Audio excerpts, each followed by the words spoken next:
Action okay, it's our best friend, Rainn Guerrero, who returns to action at some point this first of the year. Rainn, how are you? I'm good. I'm good. How are you doing? Thanks for having Of me back. course, of course, of course. I'm always happy to talk with you. So you just dropped kind of a bombshell on me about your upcoming fight, but before we even get to that, I want now that you've had some time to reflect on your year last year, what would you give yourself? What grade would you give yourself for your 2022? Um, that's a good question. 2022, I would say a B plus. um, having going 3-0, beating a UFC vet, getting a first round finish, winning fighter of the year, female fighter of the year for my gym and for No Mercy podcast. That was pretty cool. So I got like two fighter of the year awards and stuff. So um so those were all like the good, right? Those were like that was an amazing year for me. The reason why it's on an A plus, I guess, is just my last two fights, I was very close to getting the finish and I let it slip through my grasp twice. So that's probably the biggest takeaway of improvement, that I'm taking into 2023 and making sure that that doesn't happen again. But overall, it was a good year, and I overcame a lot, and I got the results. So, Okay, okay. So you listed a couple biggest takeaways. What's the biggest lesson that you learned from last year? self confidence. I think I at some point in my career, which I think it really came to a head this year. At some point, I kind of like lost my blind confidence, and like the more that I learned and the more knowledge that I gained, the more skillful I got. um the just less confident I became. And so this year was really the year or the time that I kind of came back around to that, and just believing in myself and the hard work that I put in. And that last fight with Christina Marks, I think it really showed of just like, hey, she's in here with me, when the cage door locks, she's in here with me. It's not the other way around. So I would say that's probably the biggest thing taking into this year, that I'm bringing. Okay, okay. Well, last time we talked, you're supposed to be fighting for a title for Fury. What happened? Oh, man, I figure it out, honestly. So that was the plan, right? That's what me and Eric talked about. Main event title fight for Fury, 129. This card that's happening in San Antonio next weekend. Somewhere along the line, it wasn't a main event anymore. Then it wasn't a title fight. Then it was just a weird thing. I don't know what happened, man. I don't know. So trying to figure it out. But so we ended up moving the matchup to March 24th. So that's supposed to be the next San Antonio card. So we just moved the matchup. Okay, boom, have a few more weeks to get ready. Okay, well then I just see scrolling on Instagram that my opponent is actually competing in the PFL Challenger Series like 4 weeks before our scheduled fight. So we sent that to Eric. We're like, hey, what's going on? He said he didn't know anything about it. So that was just, it's been like 2 days now. So haven't heard anything back about that, of where that puts us, our fight. It's not unheard of for someone to have a 4 week turnaround, but of course that all depends on the fight and how much damage is she going to take during the fight. Is she even going to be physically able to fight? I don't know if she still has the intentions of fighting 4 weeks later. She's already mentally kind of pulled out, or she's just waiting on see. I don't know what's going on. So, um, right now, as far, it really doesn't change anything for me. I'm still training hard, still keeping the weight down, still acting like I got to fight and training for somebody. But um, yeah, I don't know. It's all kind of sketch right now. A little sus. I guess how frustrating is that to know that you went from a title fight, then you pushed it back, now you're finding a pretty good opponent to now like you don't know what the fuck's going on.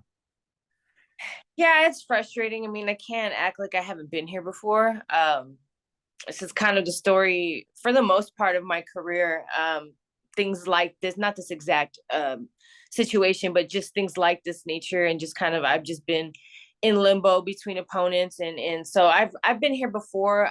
It is frustrating though, but I've just accepted at this point it's part of the game, and all I can control is, how much work I put in and what I put in my mouth, what kind of food I'm putting in my mouth. So that's all I can control. That's all I'm focusing on. But no, it is frustrating. It is frustrating not knowing, being in limbo, and the fate of my careers and someone else's hands, and it is frustrating. But I was offered that PFL thing, and they were talking to me about it, and I decided no, I wanted to go through Fury and stuff like that. So it's double frustrating that then boom, like then she goes and takes that opportunity, and so now like I'm just kind of asked out both ways. So that was really weird and ironic how that happened. But I mean, who knows? Maybe she'll have a quick fight and be unscathed and be ready to go in 4 weeks. I mean, who knows? Just Do hope. you regret not taking that PFL spot now or no? I mean, well, if I would have knew that she would have gone take it, it just would have been like, hey, do you want to fight or not? And so, I mean, yeah, but I mean, I had my reasons, for choosing Fury and to go that route. So, I mean, I don't regret choosing Fury, but yeah, I mean, missing out on opportunity is what it seems like right now. But like I said, I mean, we still don't know anything for sure. So trying to keep like positive vibes going with that situation. But yeah, I mean, coulda, shoulda, woulda. It's just weird situation. All right, well then let's keep it positive. Let's break her down as if you're fighting her in March. Lisa Malden, what do you think of the matchup? I think it's a really good matchup. I think she's well rounded. She has a Muay Thai kind of style of striking. She has pretty decent wrestling. She's very aggressive.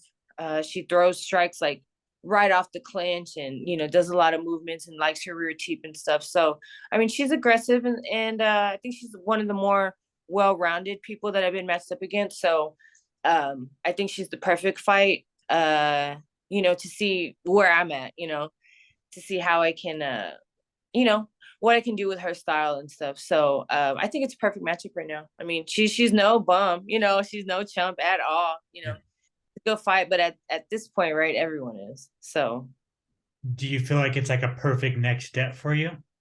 yeah, for sure, for sure. Her having, what is she has 7 pro fights. She's been in there with some top with some top competition. So yeah, it's a definitely a good benchmark for me and where I'm at in my career. And if I walk through this one, it's kind of like no question, so it's a good, it's not like she's a 1-6 and then I just maul her and then I'm like, oh, I'm ready. Like that's not a good, it's not a good like benchmark or like gauge for that. So yeah, I think she's the perfect fight right now. Yeah, it's a.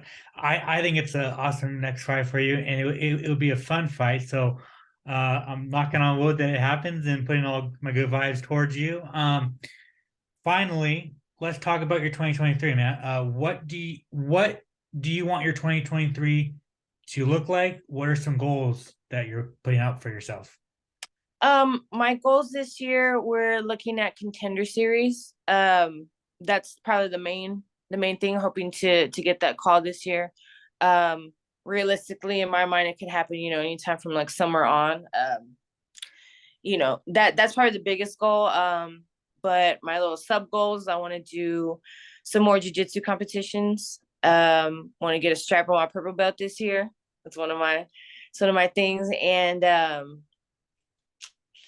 yeah, basically those are kind of my short terms right now, and just really just keep my weight down, and keep less fluctuation, right? Because sometimes I'll get into like 150 and stuff like that, which is like 25 pounds out from weight, and I just don't want to get up there anymore. I want to stay about like 15, 18 pounds. So just consistently and keep that